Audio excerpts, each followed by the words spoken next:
Mesdames et messieurs, soyez salués où que vous soyez, partout à travers les quatre coins du globe. Alors, l'heure est grave en Lituanie. Oui, l'heure est très grave. Ça chauffe réellement sur les autorités lituaniennes. Mesdames, mesdemoiselles et messieurs, la Russie est en train de se venger plus que jamais contre la Lituanie. Ils sont en train de commencer ici leurs représailles, surtout à grande échelle. Ah oui, pour les nouveaux sur la page, ceux qui ne connaissent pas, la Lituanie est ce pays voisin de la Fédération de Russie qui partage même frontière. Et cette Lituanie soutient mordicus l'Ukraine. Ça, c'est pour les nouveaux qui n'étaient pas là parce que de jour en jour, il y a de nouveaux abonnés. Les anciens, vous connaissez déjà.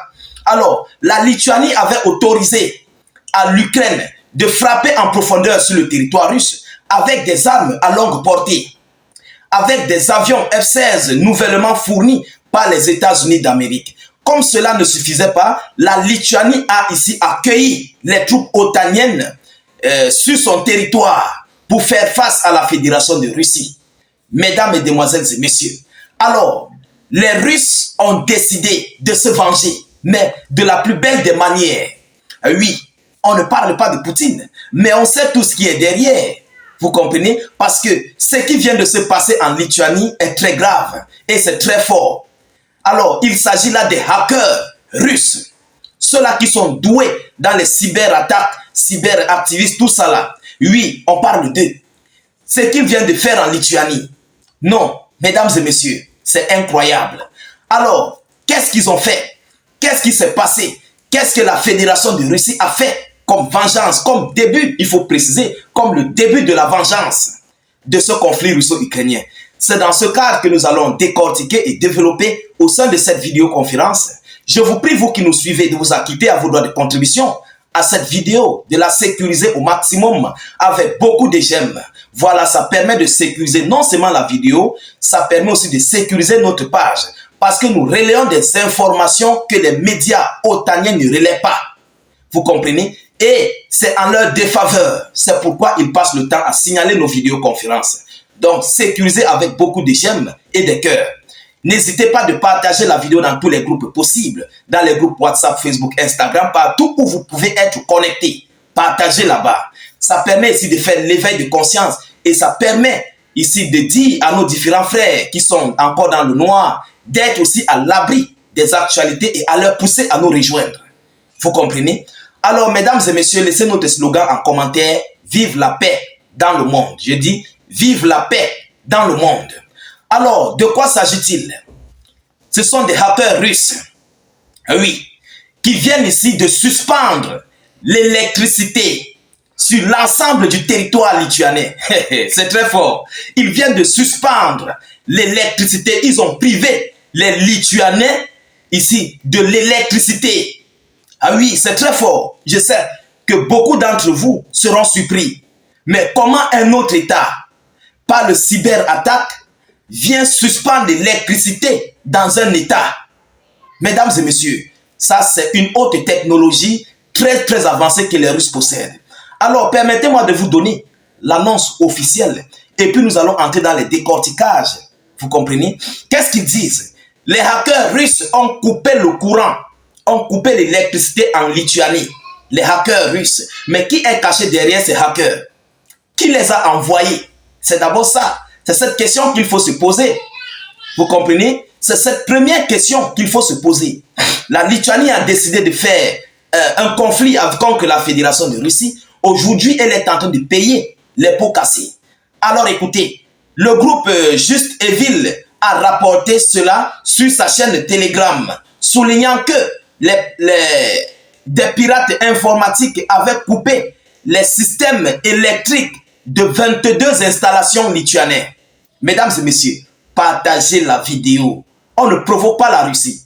Tous ceux qui essayent de vouloir provoquer les Russes, sachez que vous allez vous heurter en cours de chemin.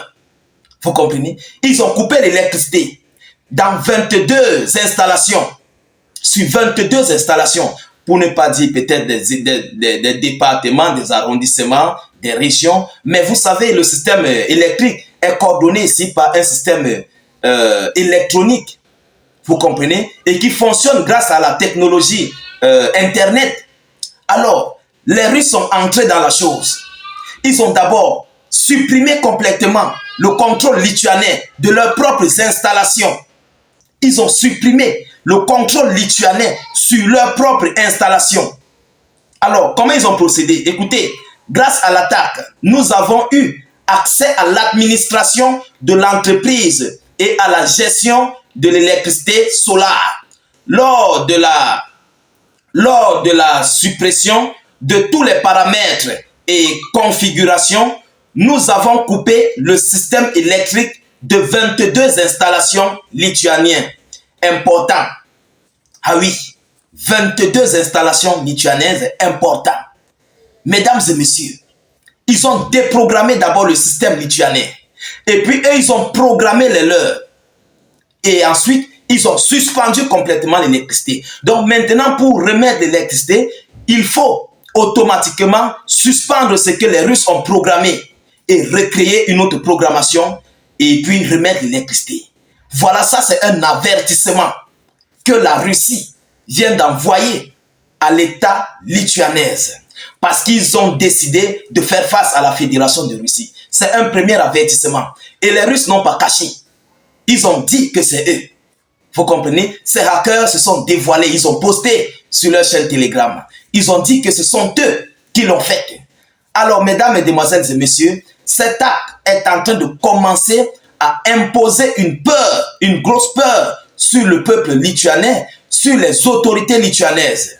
Oui, parce qu'ils n'ont pas compris le système. Ils n'ont pas compris, en fait, comment la Russie a fait pour arriver jusque-là. Et ils se posent des questions. Que mais, si la Russie fait ça, ce qui veut dire ils vont attaquer d'autres systèmes dans les jours à venir. Vous comprenez? Et c'est ça ici qui est en train de créer une peur. Ah oui. Alors, chères dames, chers messieurs, chères demoiselles, ils sont dépassés. Et les Russes ont décidé que ça, c'est d'abord un avertissement, c'est un premier avertissement. Ils vont aller au-delà. Ils iront au-delà de ce qu'ils viennent de faire. Mesdames, mesdemoiselles et messieurs, alors, qu'est-ce que les Russes préparent encore dans les prochains jours à venir? Et j'espère que les autorités lituanaises sont en train de comprendre le message qui est en train d'être passé par rapport à ces actes des Russes qui sont en train de causer. Et qui est derrière cela? Est-ce que c'est Vladimir Poutine? Est-ce que les Russes, ces hackers russes ont décidé de faire cela par leur propre volonté? C'est la question posée. Hein? C'est la question posée. Qui les a envoyés? On se pose des questions. Mesdames, mesdemoiselles et messieurs, alors il faut juste dire en quelques mots que plus rien ne va sur les autorités lituaniennes. Oui, parce que la situation est en train de leur montrer que les Russes ont commencé à les attaquer. Et alors, face à cette situation, ils commencent à réfléchir. Ah oui. Donc, je ne veux pas être très long dans cette vidéoconférence. Merci de m'avoir suivi encore une fois de plus. Veuillez partager la vidéoconférence au maximum partout à travers le monde. N'hésitez pas de sécuriser avec un maximum de j'aime et de cœurs. Surtout, mettez-la partout dans tous les groupes Facebook, WhatsApp où vous pouvez être connectés. Laissez notre slogan en commentaire, vive la paix dans le monde. Je vous reviens tout à l'heure pour une prochaine série d'actualités. Soyez encore salués une fois de plus. Ciao, ciao.